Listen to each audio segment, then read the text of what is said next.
గతంలో ఎలక్షన్కి 2 సంవత్సరాల ముందు ప్రస్తుత మన గౌరవ ఎమ్మెల్యే వెనిగళ్ల రాము గారు అనేక సేవా కార్యక్రమాలు చేస్తూ ఉండేవారు. అన్నా క్యాంటీన్లు అని ఒక 5-6 వాహనాలు పెట్టి పేదలకు భోజనాలు ఇవ్వటం, మెడికల్ క్యాంపులు నిర్వహిస్తాం, వాటర్ ట్యాంకులు పెట్టి ఉచిత వాటర్ ఇవ్వటం, రంజాన్ తోఫా అని, క్రిస్టమస్ కానుక అని, రైతులు ఏదైతే కాలువలో ఏదైతే మూసుకుపోయిన కాలువలు పొడితో ఈ కార్యక్రమాలు చేస్తుంటే ఈ ఎలక్షన్కి ముందు అందరూ ఆ రకంగానే చేస్తారు అన్న భావనతో చాలా తప్పుగా ఆలోచించాను. ఆ రోజు ఆయనతో పాటు నేను కూడా ఉన్నాను కొంతకాలం. నాకు కూడా మంచి ప్రాధాన్యత ఇచ్చారు. నన్ను కూడా మంచి వాళ్ళ కుటుంబ సభ్యులా చూసుకున్నారు. కానీ కొంతమంది దుష్ట శక్తులు సైతాన్లా ఆవరించి ఆయన నుండి నన్ను దూరం చేశారు. దానివల్ల ఆయన నుండి నేను దూరం జరిగి కొన్ని విమర్శలు చేశాను. అది ఎన్నికలకు ముందు ఆయన చేసిన కార్యక్రమాలు ఎలక్షన్ చెంటుగా భావించాను. కానీ ఈరోజు నిజంగా గత 10-15 రోజుల నుండి ఒక విపత్కరమైన వరద వచ్చి గుడివాడ నియోజకవర్గం ప్రజల్లో నందివాడ మండలం మొత్తం మునకకి గురైన ప్రాంతాలు ఏవైతే ఉన్నాయో ఆ మునకకు గురైన ప్రాంతాల్లో ఆయన చేస్తున్న సేవ చూస్తే ఆయన ఆ టైంలో సందర్భంలో లేరు. వరద వచ్చిన సందర్భంలో ఆయన అమెరికాలో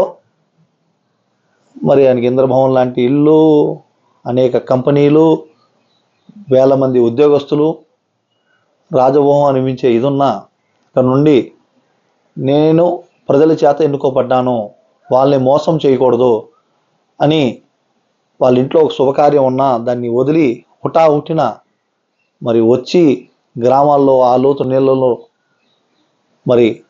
నడుచుకుంటూ బైక్ మీద పడవల్లో వెళ్తూ అక్కడే నేను ఒక సామాన్యుడు, అంత డబ్బు, అంత ఆస్తి, అంత రాజభవనం ఇచ్చిన ఒక సామాన్యుడు అయితే గుడి అరుగుల మీద, స్కూల్ అరుగుల మీద కూర్చుని వాళ్ళతో పాటు కలిసి భోజనం చేస్తామే కాకుండా అధికారం నేను వాళ్ళ దాకా చూడలేదు.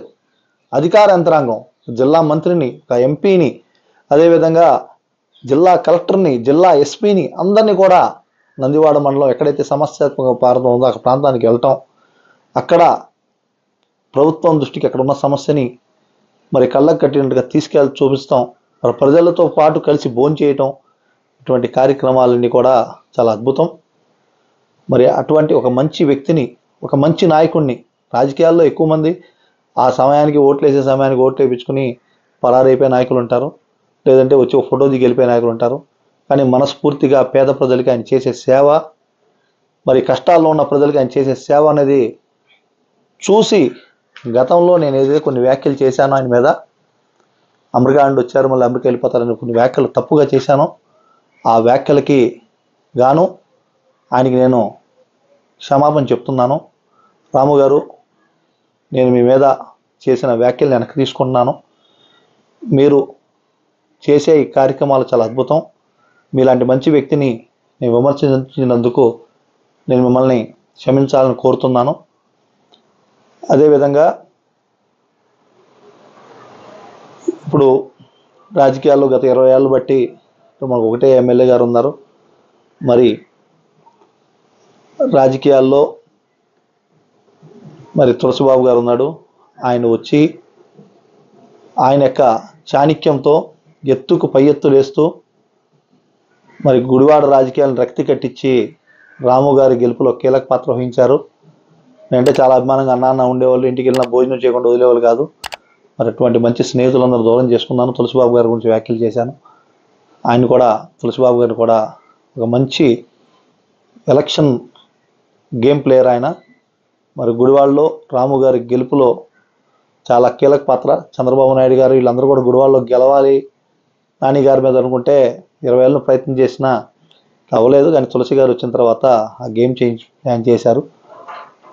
ఆయన కూడా కొన్ని వ్యాఖ్యలు చేశాను, ఆయన కూడా క్షమించవలసిందిగా. అదేవిధంగా రాము గారి కుటుంబ సభ్యులను కానీ, ఇంకెవరన్నా రాజకీయాల్లో నా వల్ల ఇబ్బంది పడిన వాళ్ళు కానీ, నా వ్యాఖ్యల వల్ల ఇబ్బంది పడిన వాళ్ళు కానీ రా వెంకటేశ్వరరావు గారికి అని కూడా క్షమించవలసింది కోరుతున్నాను.